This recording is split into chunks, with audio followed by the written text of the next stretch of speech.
into nje engikutshela yona angikwazi ukukusiza mina. Hawu. Anginawo amandla okukusiza ngoba into yokuqala iy'nkomo azikho. La esibayeni khona iy'nkomo zala ekhaya kuphela. Ezakho nje angizazi mina iy'nkomo ngoba kufuneka ngabe la kuney'nkomo zakho la. Azikho iy'nkomo. Lokho nomalume-ke ngoba ngayithatha imali engisayinikeza umalume just nawe wenza ungekho right ngoba nami ngangithembe as umuntu omdala.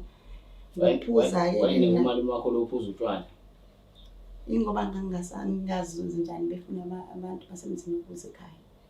Nawe ngingakuthola usemsebenzini. Manje kaphoqa ukuthi bengafihla nje nakhona emzini ukuthi nawe ngikuthole ngabiza umalume. Ngibe ngazibheki kahle ukuthi umalume wengekho umuntu o-right ukuthi fanele ngambize.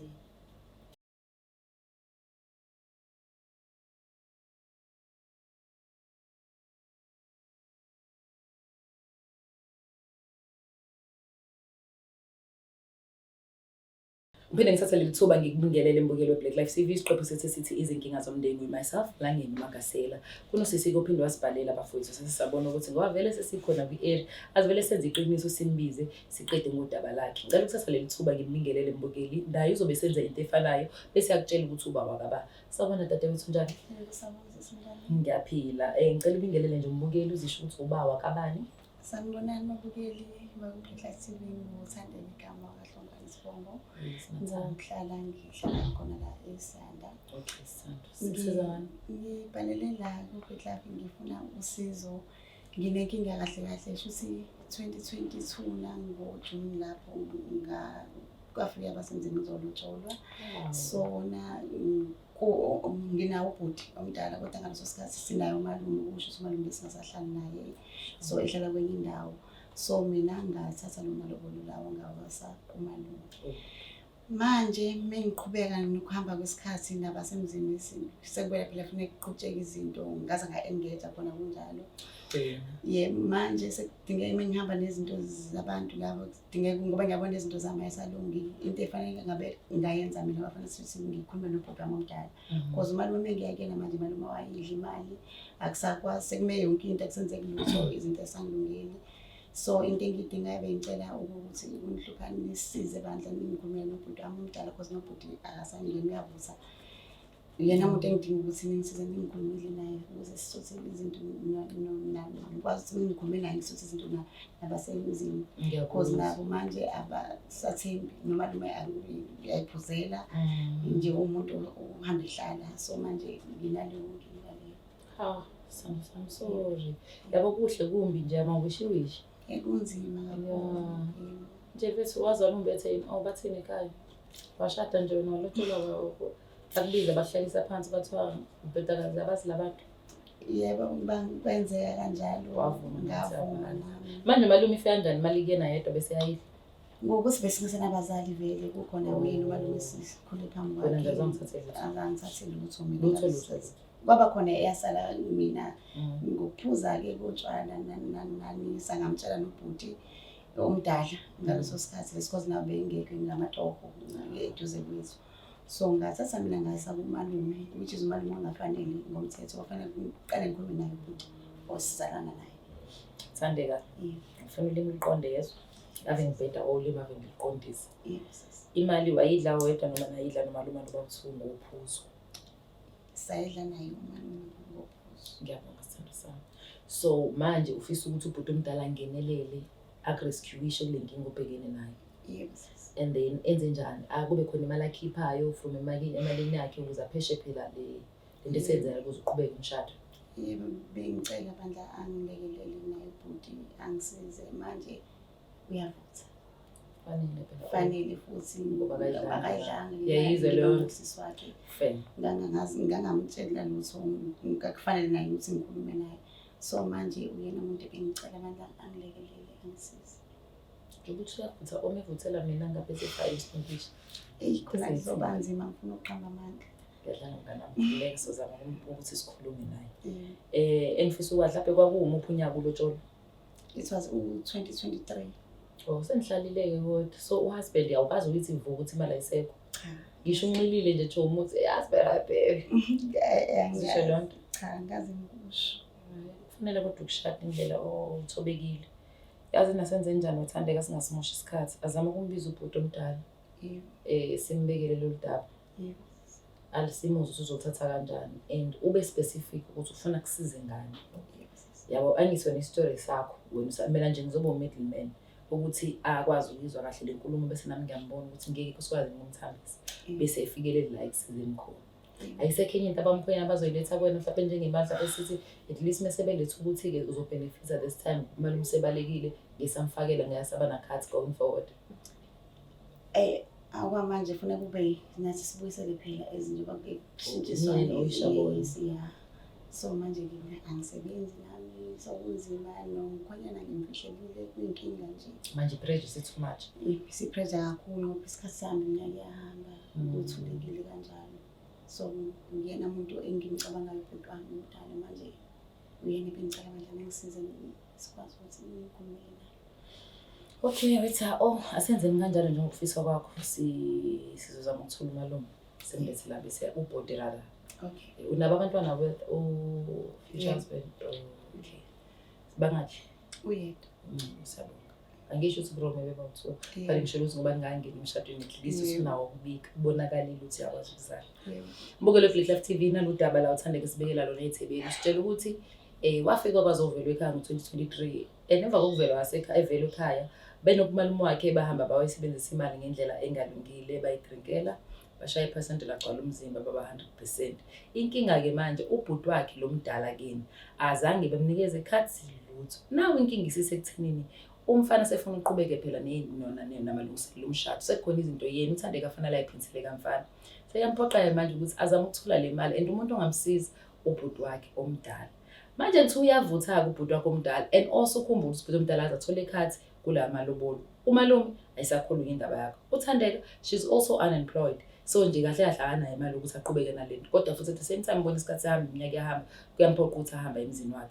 Angazi ke azameni ukuthi simbize ubhuti ngoba phela vele lo daba lo lamagasela ngithi abantu basicelile sothi nasasabela Black Life TV asinikeze ke ubhuti ithuba lokuthi alalele udade ababone ukuthi angakwazi ngomsiza. Asingasimoshiki isikhathi bafethu asenze njalo simlande.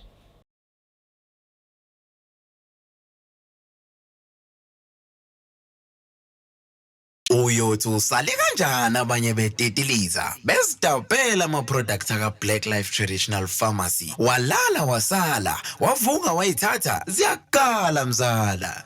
Welcome back mbukeli we-Black Life TV kusihloko sesithi izinkinga zomndeni. Njengoba kade sichazele kusisi uThandeka kade simemile walibeka udaba lakhe eThekwini waseyaphoqa ukuthi kulolu daba kuyaphoqa ukuthi sithole ubhuti omdala naye futhi naye ayizwele ukuthi usisi omncane kahle kahle yini ayidingayo kuyena sizwe ngayo thina uzothatha kanjani udaba. Sawubona bhuti wami njani? Ngiyaphila bhuti njengoba usuzwile Mlangeni Makasela from Black Life TV ngicela abantu bengele umbukeli bese yazisho ukuthi uba and then uzobe nje usulinda udadewenu akuchazele ukuthi wayikumemela ekhaya. Yebo. Sanibona nobukeli. Igama lami nguSiphamandla Mahlomani. Sharp Spa. Thandeka. Mshayele phela sithimbe kahle kahle. Simbizele ekhaya. Ubutami bengikahle ngibize into abezile abantu baka-Black Life ngizocela ukuzo nginesicelo esikhulu nokunye ebengikufihlile bengakutshelanga khona. Shuthi njengoba uhambe ngomsebenzi isikhathi ebesingahlali ndawonye so kwafika abantu basemzini wami ababengane bezokhokha so nami ngathatha lo mali enganikeza umalume ngaleso sikhathi beyiphuzela nani wathatha lo mali oyiphuza manje emzini wami sebefuna ukuthi nami ngibuyisele phela njengoba kuqhubeke ngiyabona isikhathi sihamba and mengibuka wena umuntu obungangisiza for ukuthi ngikwazi ukuthi financially because angisebenzi ngiyazi kuningi engikwenzile wrong kodwa bengicela ukukuhlupha bandla ungisize so manje nalo problem nasemndini bafuna ukuthi ngiqhubeke manje ngisakwazi ukuthi ngiqhubeke nomalume akasengini angisamtholi njengoba ngasiza nale ekhaya.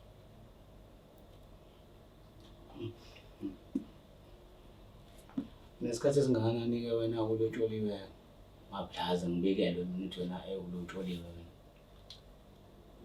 Beku 2023 ngoJuni. Ngiyazi mina ngithi ngizoyithini. ngithini. Ubungeke mhlawumbe ukwazi ukuthi mina ungifonele mhlawumbe ngisuke emsebenzini ngize lapha ekhaya ngoba phela uyazi ukuthi kukhona mina nawe ekhaya. Yeah. Ngazama khona ukufona kusho ukuthi kwesikhathi ukuthi angitholi nakhona sebephuthuma ukuthi beze ngala. Ngabela ngaye emalume yethu. Well ngiyazi nami malume bengekho bese sithina sobawuthuna kodwa ngabona at least kube khona umuntu omdala oba khona. Ngaba nephutha nami lapho kwafanele ukuthi ngibalindise bona basemzini nathi ukuze kufike wena ngoba wena sengisele nawe. So akusekuhle nami. Yazi ukuthi iqhatheni abantu bakithi abangasekho ngalento yenziwe. Yebo ngiyazi. Ngiqhathe kakhulu nabantu bakithi. Into nje engikutshela yona angikwazi ukukusiza mina. Hawu. Anginawo amandla okukusiza ngoba into yokuqala inkomo azikho. La sibaye inkona inkomo zaleka kuphela.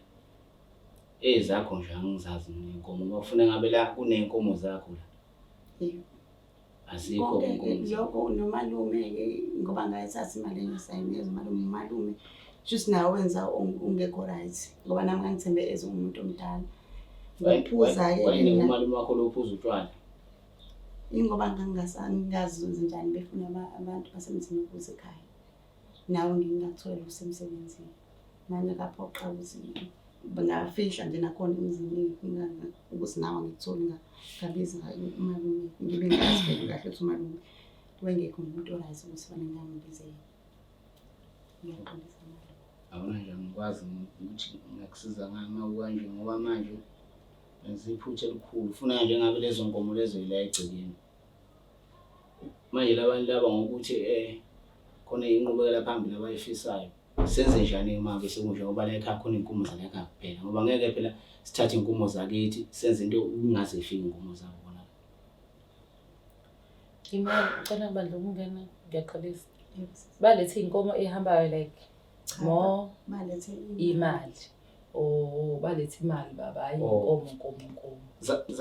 Lezo So badla imali. Badla imali. Yebo. Le mali nayo nje kwakuyenkomo engaki ngoba la ubaba washiya wonke umuntu esazi kahle ukuthi umuntu la ekhaya lotshola inkomo ezu11. Hayi sorry ngiyaxolisa. Futhi ubona uma ukuthi balethe imali yenkomo ezu11. Cha balethe imali mhlawumbe inkomo ezu8. Abalethanga zonke. Ayiphelelanga.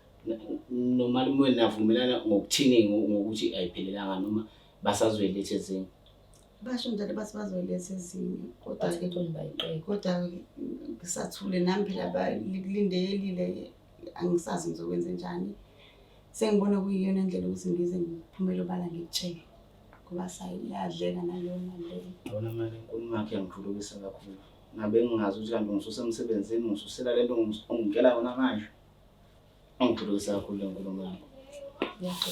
Angikhululisa kakhulu ngoba makufuneka uqhubekele phambili kufunakala kusebenze zona lezi le mali eninayo.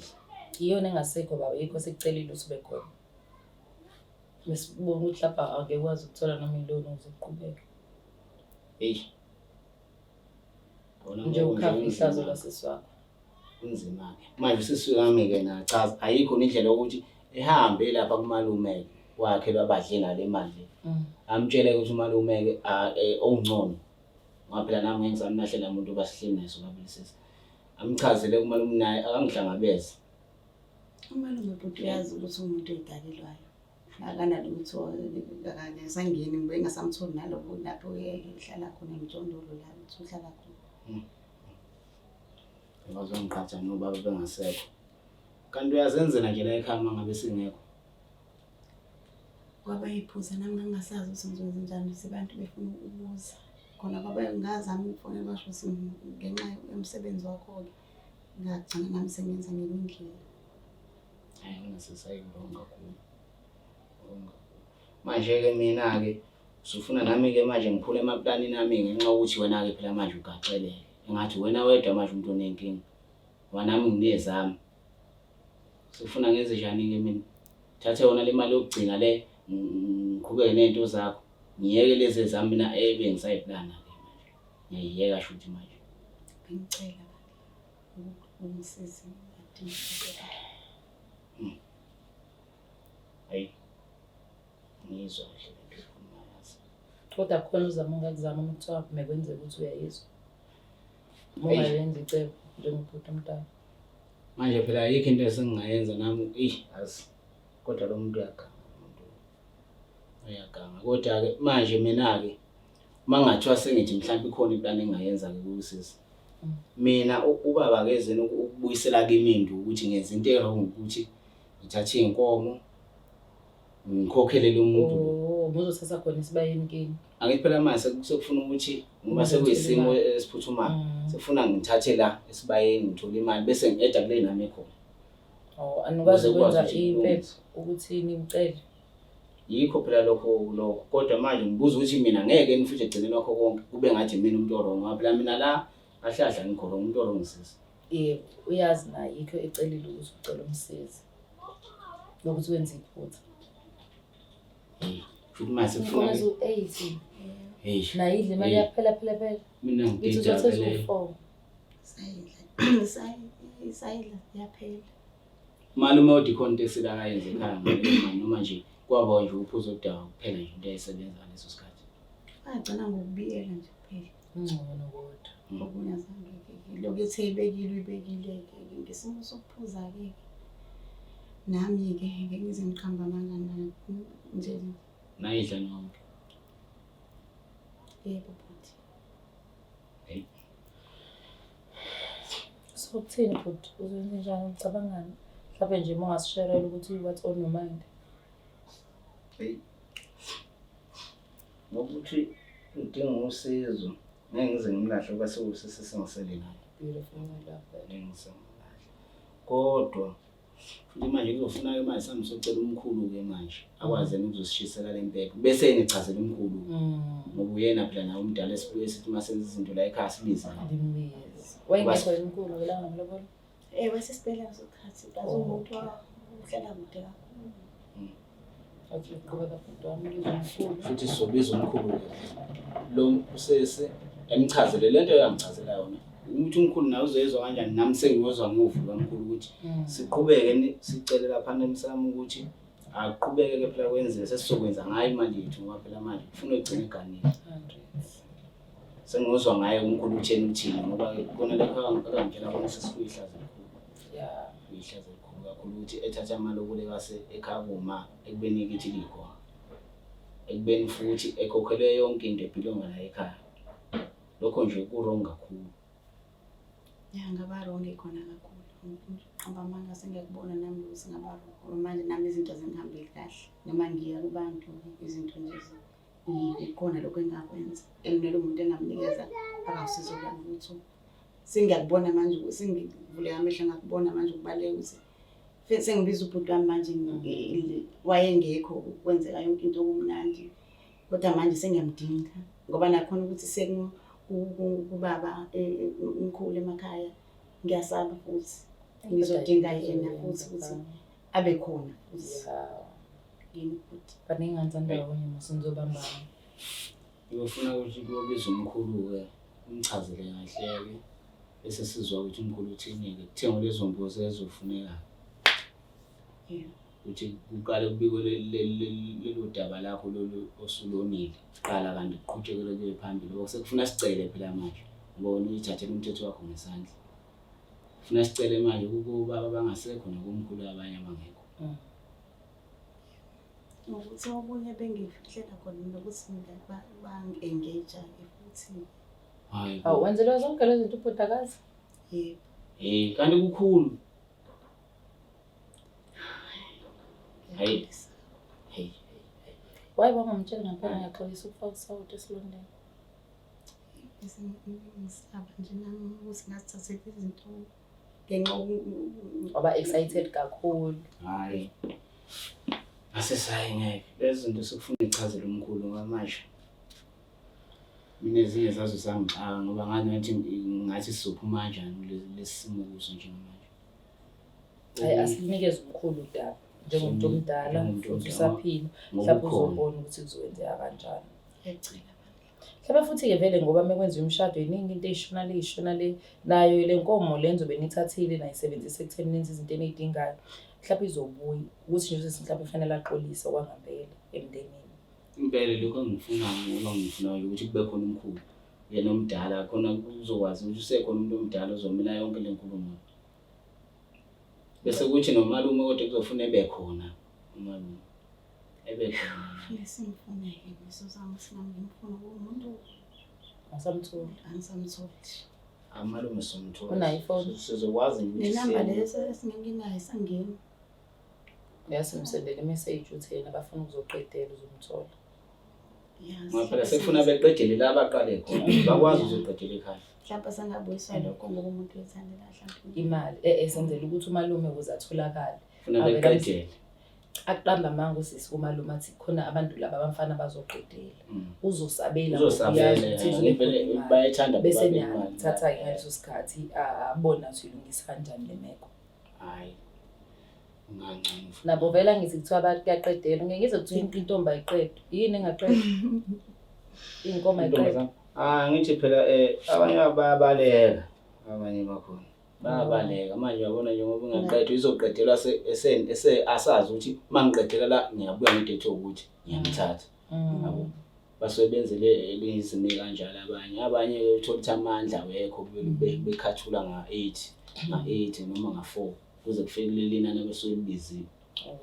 Okay. So kwenzela into enjalo. So kusho ukuthi ke mndeni wami siyavumelana ukuthi uzomeseka usisi wakho nihambe nokukhuluma nomkhulu nawe mama you need to prepare yourself uyoxolisa emndenini for ukuthatha inqumo without consulting abantu abadala.